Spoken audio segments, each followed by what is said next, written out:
Assalamualaikum warahmatullahi wabarakatuh.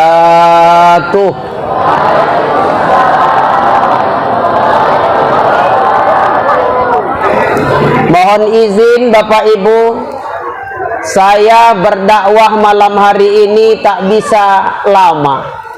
Kenapa Ustadz? Karena guru saya bilang ceramah yang panjang itu bukan dilihat dari berapa lama jarum jam berjalan, tapi ceramah yang panjang itu lihatlah situasi duduknya jamaah.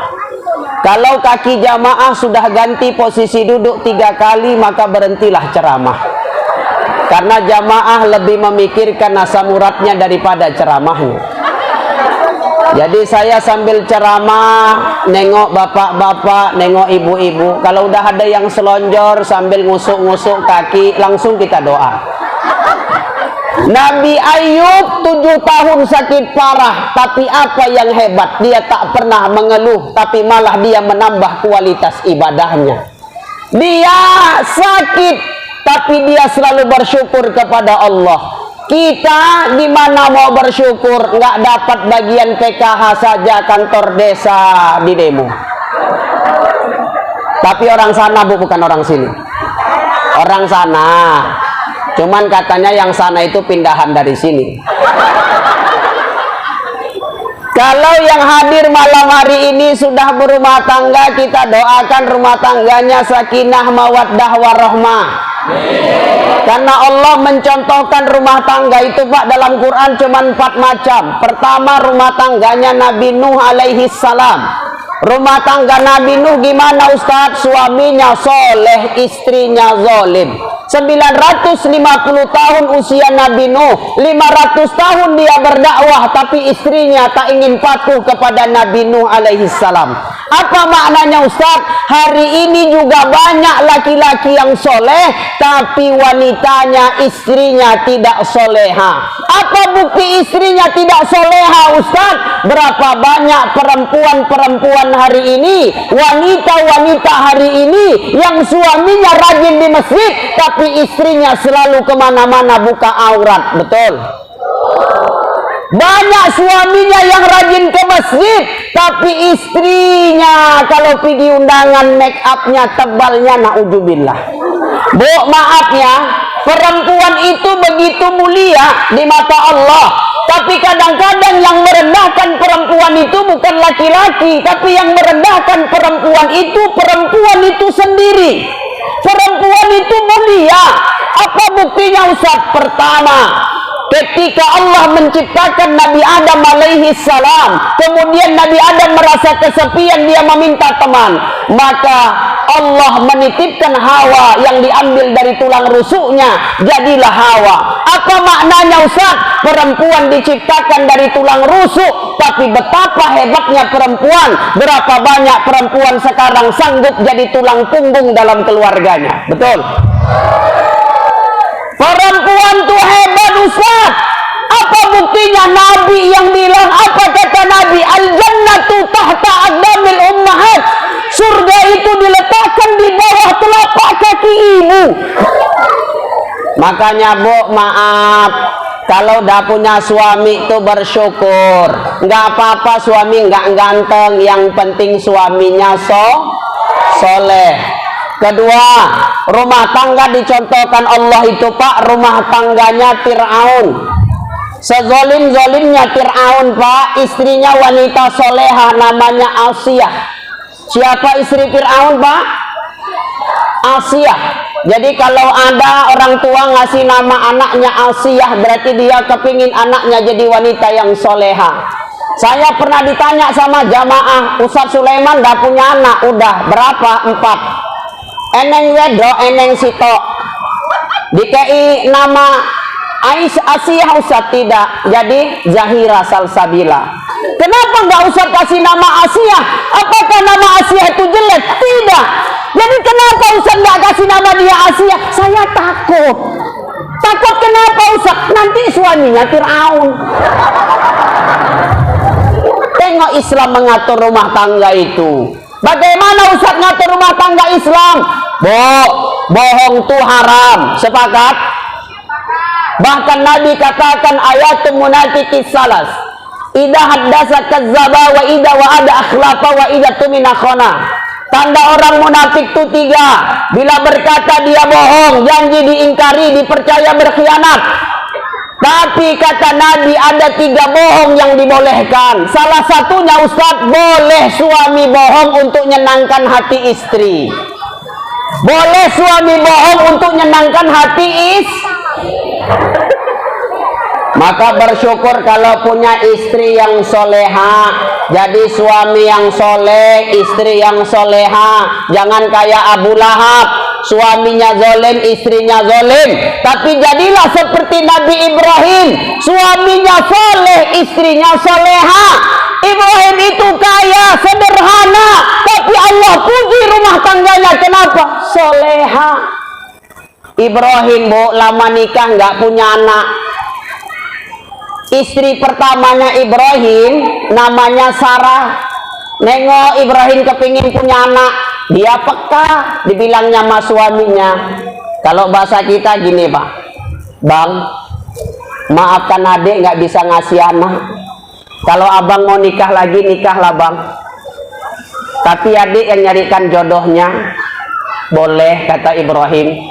Dinikahkan Ibrahim dengan Hajar, yang tak lain pembantunya sendiri. Nggak lama nikah, Hajar hamil punya anak yang kita kenal dengan nama Nabi Ismail alaihi salam.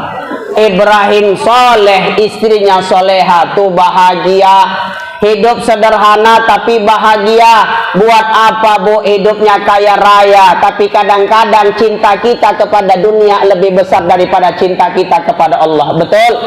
Apa yang membuat Nabi Muhammad itu mulia? Banyak hal. Pertama, Ustadz, Nabi Muhammad itu sudah dijamin masuk surga. Tapi jangan tanya bagaimana sedekahnya, Pak. Nabi Muhammad pernah pulang sholat berjamaah, dia buru-buru pulang. Ketika ditanya sama sahabat, ya Rasulullah, kenapa kau buru-buru pulang, tidak seperti biasanya bercengkerama dengan kami? Apa kata Nabi? Aku lupa ada sekeping dirham di bawah bantalku yang belum aku sedekahkan hari ini. Nabi Muhammad sudah dijamin masuk surga, tapi sedekahnya luar biasa. Kita belum dijamin masuk surga, minta bantuan sedekah anak yatim aja kita takut miskin. Bo, ibu-ibu cinta sama harta, betul, Bu? Cinta sama bapak, Bu. Tapi kalaulah andai ibu mati, yakin ibu bapak masuk kuburan sama-sama ditanam, Bu? Nggak jamin aku. Banyak-banyaklah beramal. Nih, ada gosiyah untuk anak yatim.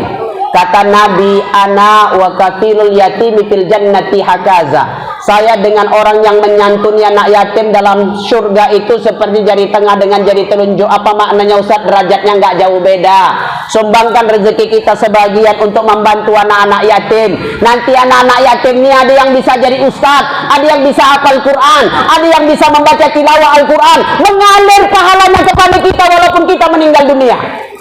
Pak, di desa Paya Tampah ini sebentar lagi akan siap rumah tahfiz. Bulan 6 ini penerimaan murid baru, Pak. Daftarkan anak-anak kita. Bangga kita punya anak yang dia menghafal Al-Quran. Jangan harta saja yang dipikirkan. Maaf, Bu, ada syair yang begitu terkenal. Tiada lagi gunanya harta, kawan karib sanak saudara. Tiada lagi gunanya harta, kawan karib sanak saudara. Kalaulah ada amal di dunia, itu menjadi penolong kita. Punya harta bersyukur, rajin-rajin beramal, rajin-rajin sedekah. Jadi orang kaya tuh jangan sombong. Ini kadang-kadang penyakit kita sombong, Pak. Aku sering cerita, Bu, pernah nggak sengaja pohon terong tumbuh di sebelah pohon kelapa. Ibu-ibu di Paya Tampah nih tahu pohon terong, Bu? Terong ungu tahu? Yang ungu tahu, Bu? Terongnya besar tak kecil? Pohonnya tinggi apa rendah? Rendah, buahnya besar, pohonnya rendah. Bapak tahu pohon kelapa, Pak? Tahu? Pohon pisang tahu, Pak? Salam dari Binjai. Pernah nggak sengaja, Bu, pohon terong tumbuh di sebelah pohon kelapa? Saking sombongnya terong, saking sombongnya kelapa, diejeknya terong. Apa kata kelapa? Rong. Ya rong lah, kan namanya terong itu. Rong. Saya kelapa. Aku kasihan melihat nasibmu, Rong. Udahlah, pohonmu pendek, batangmu kecil, tapi buahmu besarnya luar biasa. Nggak adil Allah menciptakanmu, Rong, kata kelapa. Tengok aku, Rong, begitu sempurnanya Allah menciptakanku. Akarku tertanam kokoh di bawah, batangku berdiri tegak, buahku indah tersusun rapi di atasnya. Jangankan batangku jatuh menimpamu, andaikan saja buahku jatuh menimpamu, mati kau, Rong. Mati. Terongnya marah? Enggak. Apa kata terong? Jangan sombong kelapa, jangan sombong. Memang kau hebat kelapa. Akarmu tertanam kokoh di bawah, batangmu berdiri tegak, buahmu indah tersusun rapi di atasnya. Bahkan saking hebatnya engkau kelapa, seluruh anggota tubuhmu bisa dipakai untuk kebaikan umat. Akarmu dibuat karya seni, batangmu dibuat kayu beroti, daunmu dibuat sapu lidi, bahkan buahmu dibuat inti, dan batoknya bisa kawan begadang malam hari. Tapi kau jangan sombong kelapa, kata terong. Kau jangan sombong. Tunggu kelapa, tunggu kalau kita jumpa di Kuali.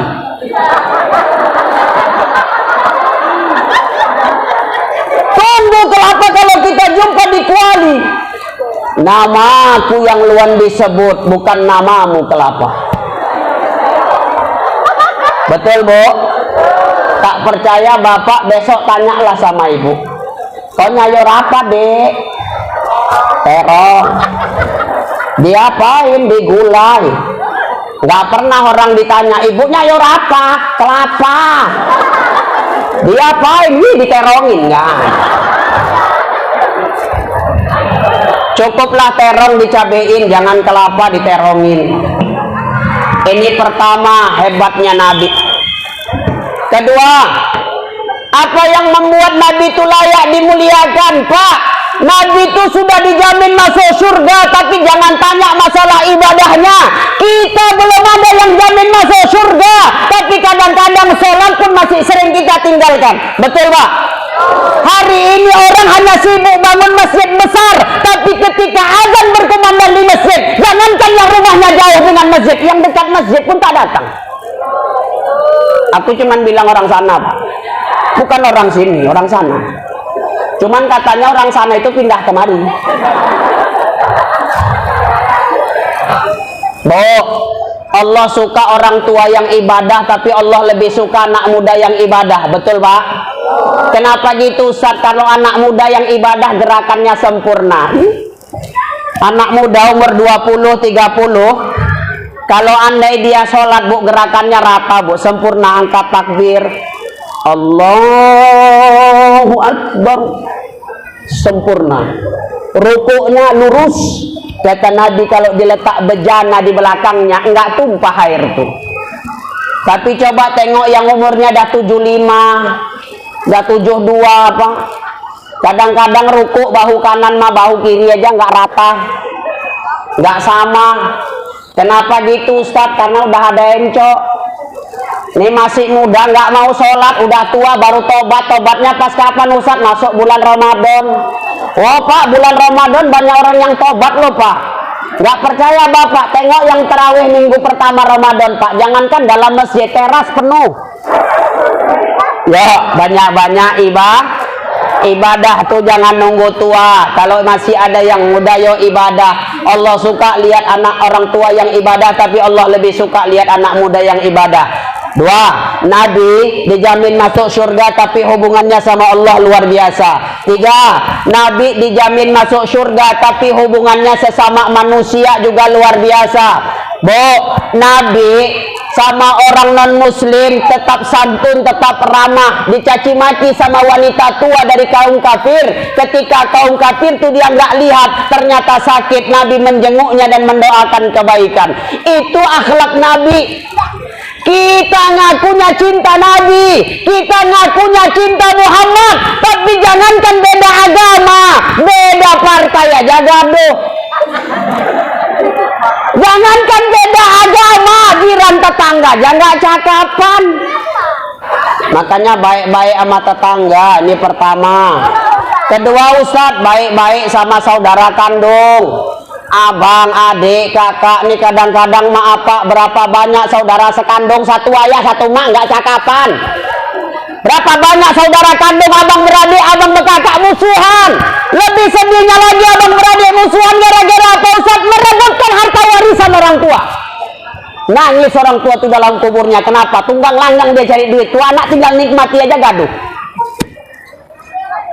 Kur-kur lah. Ini berapa banyak orang gara-gara lakinya dimusuhinya abangnya, gara-gara bininya digaduhinya adiknya. Ada mantan suami, ada mantan istri, nggak ada mantan abang. Baik-baiklah. Terakhir, Bapak Ibu yang dimuliakan Allah, dengan siapa silaturahim itu diperbaiki? 3, perbaikilah silaturahim itu antara kita dengan orang tua. Perbaiki silaturahim itu antara kita dengan orang tua.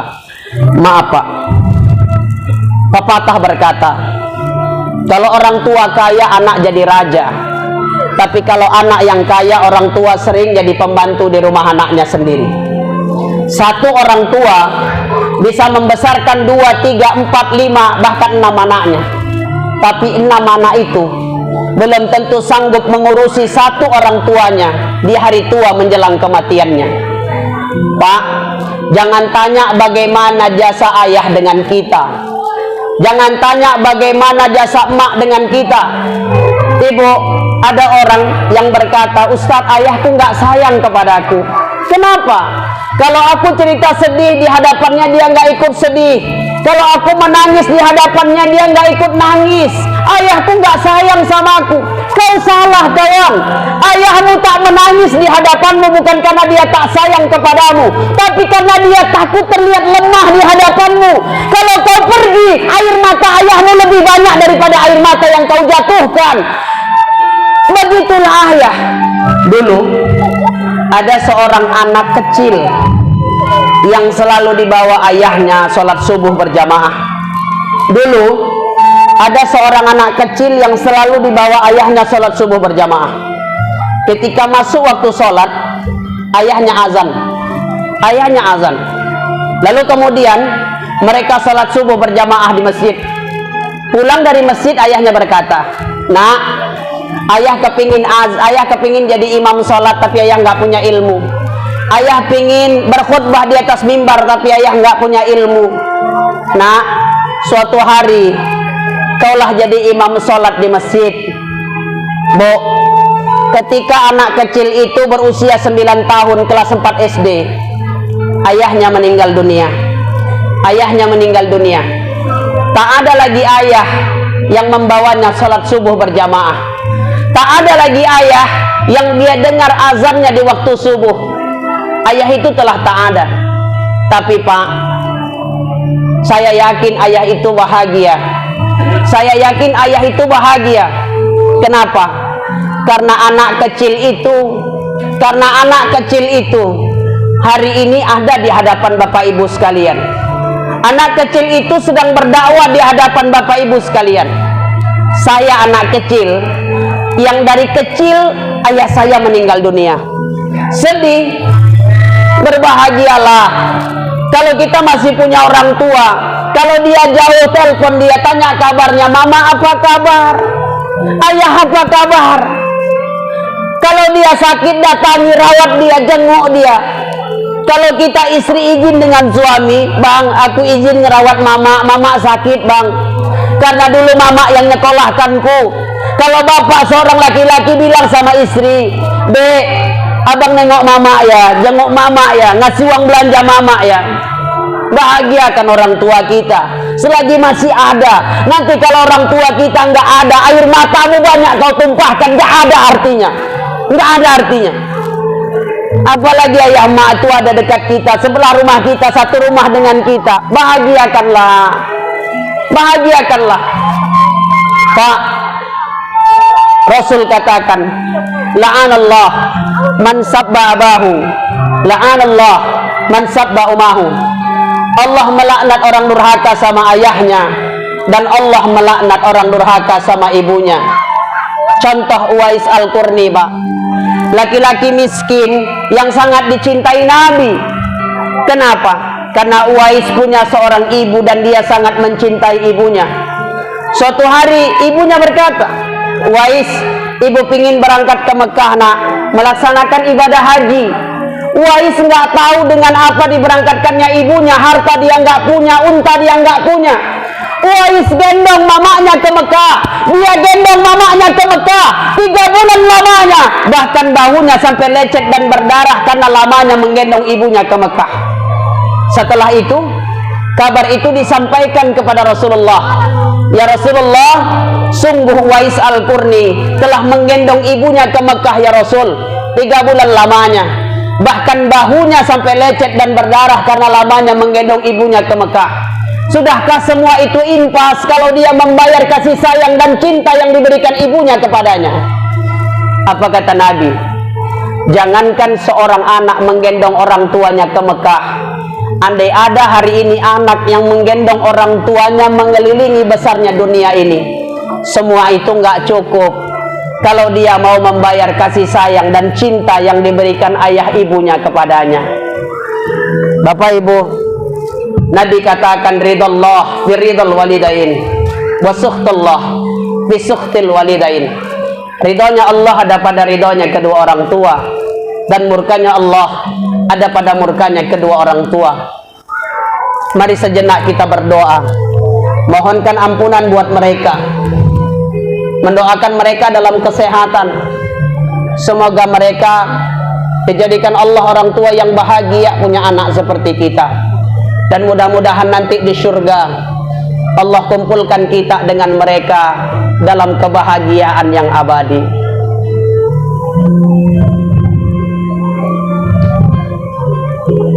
Ya Allah, kami semua yang ada di sini adalah anak yang lahir dari rahim seorang ibu, besar dan sayang karena cinta seorang ayah. Ya Allah ya Rabb, kalau hari ini ayah mak kami telah meninggal dunia, ya Allah ampunkan dosa-dosa mereka, maafkan ayah kami ya Allah. Mungkin tangannya pernah mengambil yang haram demi membelikan sesuatu yang kami minta kepadanya. Maafkan dosa ayah kami ya Allah. Mungkin sholatnya pernah tertinggal karena sibuknya mencari nafkah buat kami. Begitu juga mak kami ya Allah, maafkan mak kami. Kadang lisannya sering berbohong demi memuji kami. Ya Allah, kalau hari ini ayah mak kami sudah tak ada, letakkan mereka di tempatmu yang paling indah.